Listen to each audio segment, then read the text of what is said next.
लीजिए सुनिए प्रेमचंद्र की कहानी बोहनी। आवाज सुजाता मिश्रा। उस दिन जब मेरे मकान के सामने सड़क की दूसरी तरफ एक पान की दुकान खुली तो मैं बाग बाग हो उठा। इधर एक फरलांग तक पान की कोई दुकान न थी और मुझे सड़क के मोड़ तक कई चक्कर करने पड़ते थे। कभी वहां कई कई मिनट तक दुकान के सामने खड़ा रहना पड़ता था। चौराहा है, ग्राहकों की हरदम भीड़ रहती है। यह इंतजार मुझे बहुत बुरा लगता था। पान की लत मुझे कब पड़ी और कैसे पड़ी यह तो याद नहीं, लेकिन अगर कोई बना बना कर गिलौरियां देता जाए तो शायद मैं कभी इनकार न कर पाऊं। आमदनी का बड़ा हिस्सा नहीं तो छोटा हिस्सा जरूर पान की भेंट चढ़ जाता है। कई बार इरादा किया कि पानदान खरीद लूं, लेकिन पानदान खरीदना कोई खलाजी का घर नहीं है और फिर मेरे लिए तो हाथी खरीदने से किसी तरह कम नहीं है। और मान लो जान पर खेलकर एक बार खरीद लूं तो पानदान कोई परी की थैली तो नहीं कि इधर इच्छा हुई और उधर गिलौरियां निकल पड़ी। बाजार से पान लाना, दिन में 5 बार फेरना, पानी से तर करना, सड़े हुए टुकड़ों को तराश कर अलग करना, क्या कोई आसान काम है? मैंने बड़े घरों की औरतों को हमेशा पानदान की देखभाल और प्रबंध में व्यस्त पाया है। इतना सरदर्द उठाने की क्षमता होती तो आज मैं भी आदमी होता, और अगर किसी तरह यह मुश्किल भी हल हो जाए तो सुपारी कौन काटे। यहाँ तो शरतों की सूरत देखते ही कपकपी छूटने लगती है। जब कभी ऐसे ही कोई ज़रूरत आ पड़ी जिसे टाला नहीं जा सकता तो सिल पर बट्टे से तोड़ लिया करता हूँ, लेकिन सरौते से काम लूँ यह गैर मुमकिन। मुझे तो किसी को सुपारी काटते देखकर उतना ही आश्चर्य होता है जितना किसी को तलवार की धार पर नाचते देखकर। खैर 4-5 दिन के बाद एक दिन मैं सुबह के वक्त तंबोलिन की दुकान पर गया तो उसने मेरी फरमाइश पूरी करने में ज़्यादा मुस्तैदी न दिखलाई। 1 मिनट तक तो पान फेरती रही, फिर अंदर चली गई और कोई मसाला लिए हुए निकली। मैं दिल में खुश हुआ कि आज बड़े विधि पूर्वक गिलौरियां बना रही है, मगर वह अब भी सड़क की ओर प्रतीक्षा की आंखों से ताक रही थी, जैसे दुकान के सामने कोई ग्राहक ही नहीं। और ग्राहक भी कैसा, जो उसका पड़ोसी है और दिन में 20 ही बार आता है। तब तो मैंने जरा झुंझला कर कहा, मैं कितनी देर से खड़ा हूं, कुछ इसकी भी खबर है तुम्हें? तंबोली ने क्षमा याचना के स्वर में कहा, हाँ बाबूजी, आपको देर तो बहुत हुई, लेकिन 1 मिनट और ठहर जाइए। बुरा न मानिएगा बाबूजी, आपके हाथ की बोहनी अच्छी नहीं है।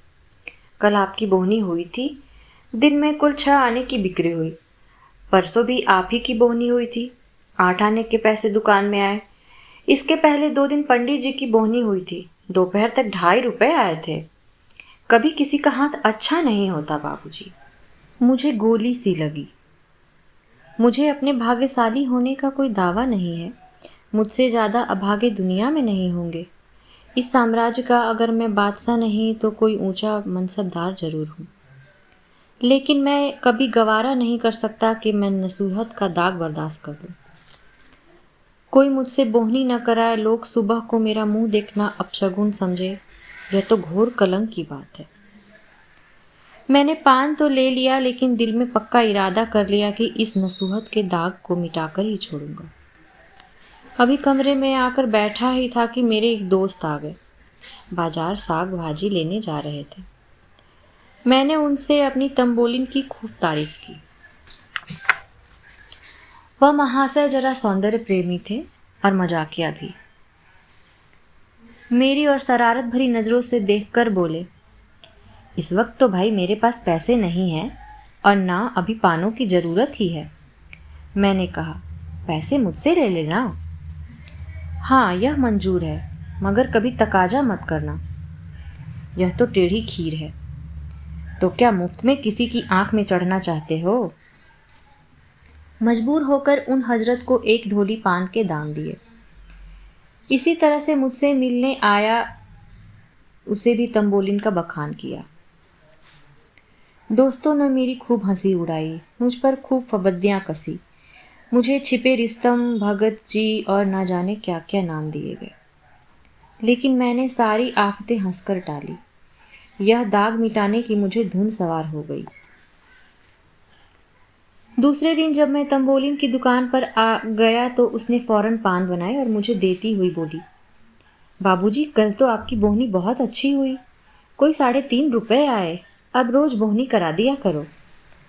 3-4 दिन लगातार मैंने दोस्तों से सिफारिशें की, तंबोलिन की स्तुति गाई और अपनी गिरह से पैसे खर्च करके सुरखरुई हासिल की। लेकिन इतने ही दिनों में मेरे खजाने में इतनी कमी हो गई कि खटकने लगी। यह स्वांग अब ज़्यादा दिनों तक न चल सकता। इसलिए मैंने इरादा किया कि कुछ दिनों उसकी दुकान से पान लेना छोड़ दूं। जब मेरी बोहनी ही न होगी तो मुझे उसकी बिक्री की क्या फिक्र होगी। दूसरे दिन हाथ मुंह धोकर मैंने एक इलायची खा ली और अपने काम पर लग गया। लेकिन मुश्किल से आधा घंटा बीता हो कि किसी की आहट मिली। आंख ऊपर को उठाता हूँ तो तंबोलिन गिलौरियाँ लिए सामने खड़ी मुस्कुरा रही है। मुझे इस वक्त उसका आना जी पर बहुत भारी गुजरा। लेकिन इतनी बेमुरौती भी तो न हो सकती थी कि दुत्कार दूं। बोला, तुमने नाहक तकलीफ की, मैं तो आ ही रहा था। तंबोली ने मेरे हाथ में गिलौरियां रखकर कहा, आपको देर हुई तो मैंने कहा मैं ही चलकर बोहनी कराऊं। दुकान पर ग्राहक खड़े हैं मगर किसी की बोहनी नहीं की। क्या करता, गिलौरियां खाई और बोहनी कराई। जिस चिंता से मुक्ति पाना चाहता था वह फरफंदे की तरह गर्दन पर चिपटी हुई थी। मैंने सोचा था मेरे दोस्त 2-4 दिन तक उसके यहाँ पान खाएंगे तो आप ही उसे हिल जाएंगे और मेरी सिफारिश की ज़रूरत न रहेगी। मगर तंबोलिन शायद पान के साथ अपने रूप का भी कुछ मोल करती थी, इसलिए एक बार जो उसकी दुकान पर गया दोबारा न गया। 1-2 रसिक नौजवान अभी तक आते थे। वह लोग एक ही हंसी में पान और रूप दर्शन दोनों का आनंद उठाकर चलते बनते थे। आज मुझे अपनी साख बनाए रखने के लिए फिर पूरे 1.5 रुपए खर्च करने पड़े। बधिया बैठ गई। दूसरे दिन मैंने दरवाज़ा अंदर से बंद कर लिया, मगर जब तंबोली ने नीचे से चीखना चिल्लाना और खटखटाना शुरू किया तो मजबूरन दरवाज़ा खोलना पड़ा। आंखें मलता हुआ नीचे गया, जिससे मालूम हो कि आज नींद आ गई थी। फिर बोहनी करानी पड़ी। फिर वही बला सर पर सवार हुई। शाम तक 2 रुपए का सफाया हो गया। आखिर इस विपत्ति से छुटकारा पाने का यही एक उपाय रह गया था कि वह घर छोड़ दूं। मैंने वहाँ से 2 मील पर एक अनजान मोहल्ले में एक मकान ठीक किया और रातों रात असबाब उठाकर वहाँ जा पहुँचा। वह घर छोड़कर मैं जितना खुश हुआ शायद कैदी जेल खाने से भी निकलकर उतना खुश ना होता होगा। रात को खूब गहरी नींद सोया। सवेरा हुआ तो मुझे उस पंछी की आज़ादी का अनुभव हो रहा था जिसके पर खुल गए हैं। बड़े इत्मीनान से सिगरेट पिया, मुंह हाथ धोया, फिर अपना सामान ढंग से रखने लगा। खाने के लिए किसी होटल की भी फिक्र थी, मगर उस हिम्मत तोड़ देने वाली बला से फतेह पाकर मुझे जो खुशी हो रही थी उसके मुकाबले में इन चिंताओं की कोई गिनती न थी। मुंह हाथ धोकर नीचे उतरा। आज की हवा में भी आज़ादी का नशा था। हर एक चीज़ मुस्कुराती हुई मालूम होती थी। खुश खुश एक दुकान पर जाकर पान खाए और जीने पर चढ़ ही रहा था कि देखा वह तंबोलिन लपकी जा रही है। कुछ न पूछो उस वक्त दिल पर क्या गुजरी। बस यही जी चाहता था कि अपना और उसका दोनों का सर फोड़ लूं। मुझे देखकर वह ऐसी खुश हुई जैसे कोई धोबी अपना खोया हुआ गधा पा गया हो, और मेरी घबराहट का अंदाज़ा बस उस गधे की दिमागी हालत से कर लो। उसने दूर से ही कहा, वाह बाबूजी वाह, आप ऐसा भागे कि किसी को पता भी ना लगा। उसी मोहल्ले में एक से एक अच्छे घर खाली हैं। मुझे क्या मालूम था कि आपको उस घर में तकलीफ थी, नहीं तो मेरे पिछवाड़े ही एक बड़े आराम का मकान था। अब मैं आपको यहाँ न रहने दूंगी। जिस तरह हो सकेगा आपको उठा ले जाऊंगी। आप इस घर का क्या किराया देते हैं?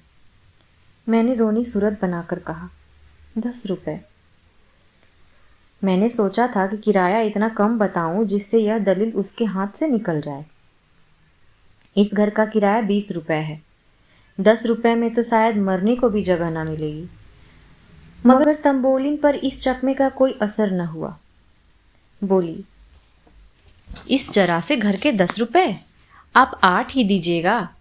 और घर इससे अच्छा ना हो तो जब चाहे जो चाहे छोड़ दीजिएगा। चलिए, मैं उस घर की कुंजी लेती आई हूँ, इसी वक्त आपको दिखाती हूँ। मैंने त्योरियां चढ़ाते हुए कहा, आज ही तो इस घर में आया हूँ, आज ही छोड़ कैसे सकता हूँ? पेशगी किराया दे चुका हूँ। तंबोली ने बड़ी लुभावनी मुस्कुराहट के साथ कहा, 10 ही रुपये तो दिए हैं, आपके लिए 10 रुपये कौन सी बड़ी बात है। यही समझ लीजिएगा कि आप न चले तो मैं उजड़ जाऊंगी। ऐसी अच्छी बोहनी वहाँ और किसी की नहीं है। आप नहीं चलेंगे तो मैं ही अपनी दुकान यहाँ उठा लाऊंगी। मेरा दिल बैठ गया। यह अच्छी मुसीबत गले पड़ी। कहीं सचमुच चुड़ैल अपनी दुकान ना उठा लाए। मेरे जी में तो आया कि एक फटकार बताऊं, पर जबान इतनी बेमुरौवत ना हो पा सकी। बोला, मेरा कुछ ठीक नहीं है, कब रहूं, कब तक रहूं, आज ही तबादला हो जाए तो भागना पड़े। तुम न इधर की रहोगी न उधर की। उसने हसरत भरे लहजे में कहा, आप चले जाएंगे तो मैं भी चली जाऊंगी। अभी आज तो आप जाते नहीं, मेरा कुछ ठीक नहीं है, तो मैं रोज यहाँ आकर बोहनी करा लिया करूंगी। इतनी दूर रोज आओगी? हाँ, चली आऊंगी। 2 मील ही तो है, आपके हाथ की बोहनी हो जाएगी। यह लीजिए, गिलौरियाँ लाई हूँ, बोहनी तो करा दीजिए। मैंने गिलौरियाँ ली, पैसे दिए और कुछ गस्त की सी हालत में ऊपर जाकर चारपाई पर लेट गया। अब मेरी अकल कुछ काम नहीं करती कि इन मुसीबतों से कैसे गला छुड़ाऊं। तब से इसी फिक्र में पड़ा हुआ हूँ, कोई भागने की राह नजर नहीं आती। सुरखरू भी रहना चाहता हूँ, बेमुरौवती भी नहीं करना चाहता और इस मुसीबत से भी छुटकारा पाना चाहता हूँ। अगर कोई साहब मेरी इस करुण स्थिति पर मुझे ऐसा कोई उपाय बतला दे तो जीवन भर उसका कृतज्ञ रहूँगा। अभी आप सुन रहे थे प्रेमचंद्र की कहानी बोहनी। आवाज़ सुजाता मिश्रा।